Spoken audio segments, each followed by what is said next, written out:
Welcome to K-Catalog.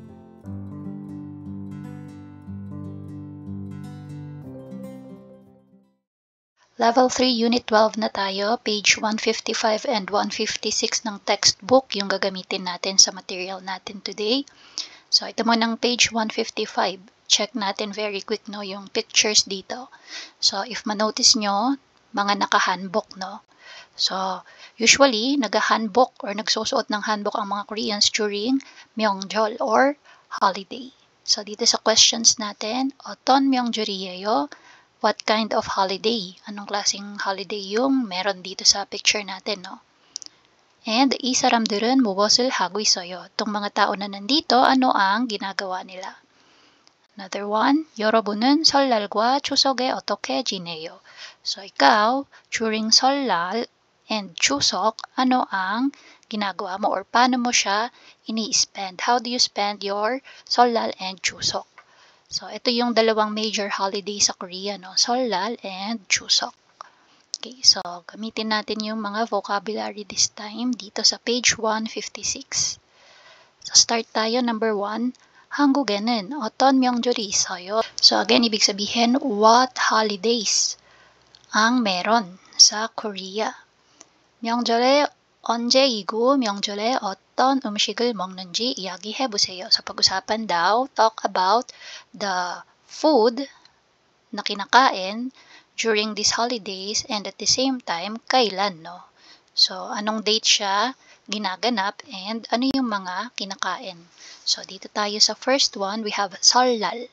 So, again, Seollal is yung New Year nila dito yan sa Korea, no? Tapos, nakalagay kung anong date. Sabi, 음력 1월 1일. So, again, pag sinabing umnyok, it means lunar calendar. Okay, so usually kapag lunar calendar, ito yung mga calendar na gamit ng mga Chinese, Vietnamese, Japanese, mga Koreans, yan, mga Asian countries, no? Tapos, pagdating naman sa atin, yung mga typical na ginagamit nating calendar for business purposes and globally, yung ating Gregorian calendar. Okay, so this one, lunar calendar ng January 1. So, ibig sabihin, kung ibe-base natin siya sa gamit nating Gregorian calendar, per year, hindi palaging January 1 ginaganap, no? Depende kung kailan yung January 1 sa lunar calendar. So, lunar calendar, based siya sa moon cycle. Yung usual na gamit nating Gregorian calendar, based sa pag-orbit ng Earth sa Sun. So, sa atin, pag sabing January 1, as is January 1 sineselebrate. Pero kapag lunar calendar, kung kailan papatak sa lunar calendar yung January 1, no? So, hindi natin masasabi na palaging January 1 nila sineselebrate yung New Year, no? Kasi nga, ibang calendar yung gamit. So, ang haba ng introduction dito. So, anyway, next one is 정월대보름. So, 정월대보름, ibig sabihin is yung full moon. Okay? So, yung full moon ng buong taon. So, this one, full moon. And sineselebrate din siya ng lunar calendar, January 15. Next, Chuseok. So, yung Thanksgiving nila.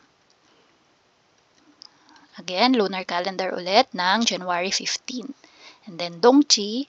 So, Dongji as is yung pangalan, no? So, Dongji.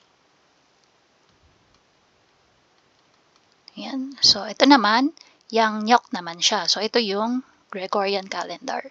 Ito yung typical na calendar na gamit natin globally. So, Gregorian calendar. Ito, as is, every December 21 ng kada taon ginaganap.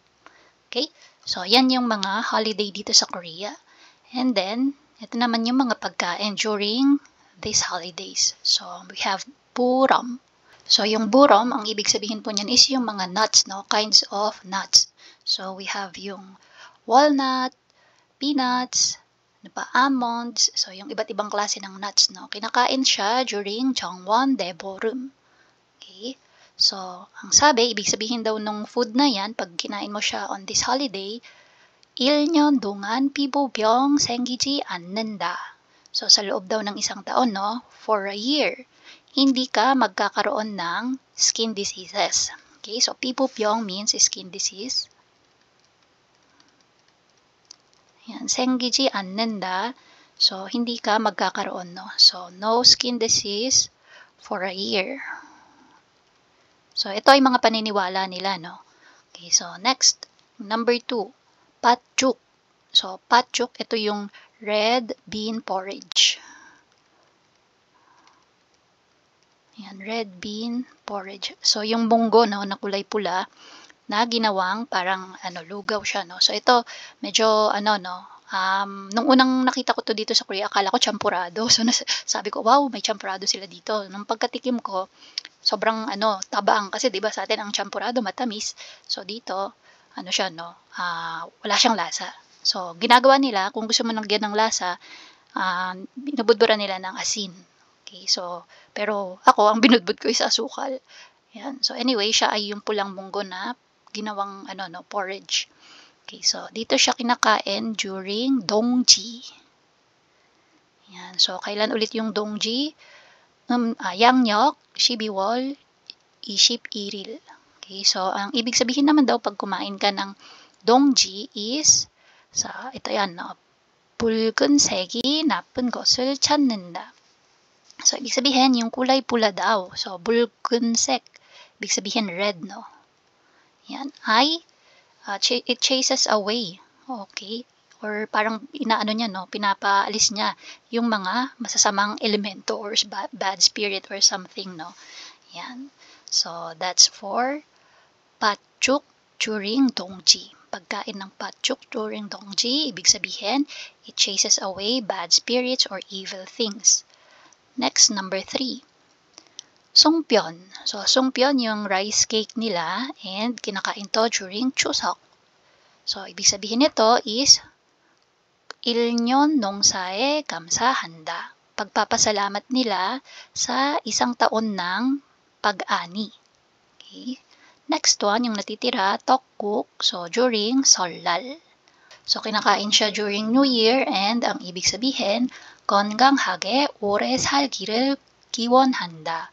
So, 기원한다, parang you're hoping or wishing for a long life and a healthy one. So, healthy and long life. Healthy and long life. Okay, so, wishing for a long and healthy life. Okay, so, dito tayo sa second part. 설날과 추석에는 어떤 풍습과 놀이가 있어요? 이야기해보세요. Pag-usapan daw, no? Talk about yung anong klaseng pungsop. So, pag sabing pungsop is yung ating customs. Ano yung nakasanayan? Okay? Na laro. Okay, so, traditional games yung gustong sabihin dito, no? So, traditional games. And custom. So, mga ginagawa or nakasanayan at mga laro tuwing Chuseok and Seollal. So, dito, no? Yung una, 가족과 친척들이 모여 윷놀이를 하다.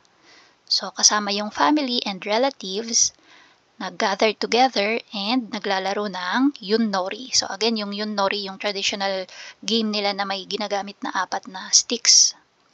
Yan. So, parang board game nila dito yan. And then, ang tawag is 윷놀이. So, together with your family and relatives, ayan, mag-gather kayo together and maglalaro ng game na yan. Next, 연날리기, 제기차기, 놀이를 즐기다. So, 즐기다, to enjoy. Ang alin? Yung ganitong laro. Yung 제기차기. Yung ating sipa. Okay, sa Pilipinas, no? Sipa. Sa Manila, tawag namin sipa. Pero sa ibang lugar, tawag daw is sepak. Okay, so meron din sila dito. Ito yan, no? Yan. And then, 열날리기, yung pagpapalipad ng saranggola. Okay? Fly a kite. So, yan yung mga nilalaro during holidays, no? So, next, ito is traditional, no? Okay, next, 보름달을 보며 소원을 빌다. Again, 보름달, ibig sabihin yan is full moon. So, sa kabilugan ng buwan, habang nakatingin ka dun sa bilog na buwan, ay nag-wish ka, no? So, make a wish. 소원을 빌다, make a wish. Next, 핵국식과 핵과일로 차례를 지내다.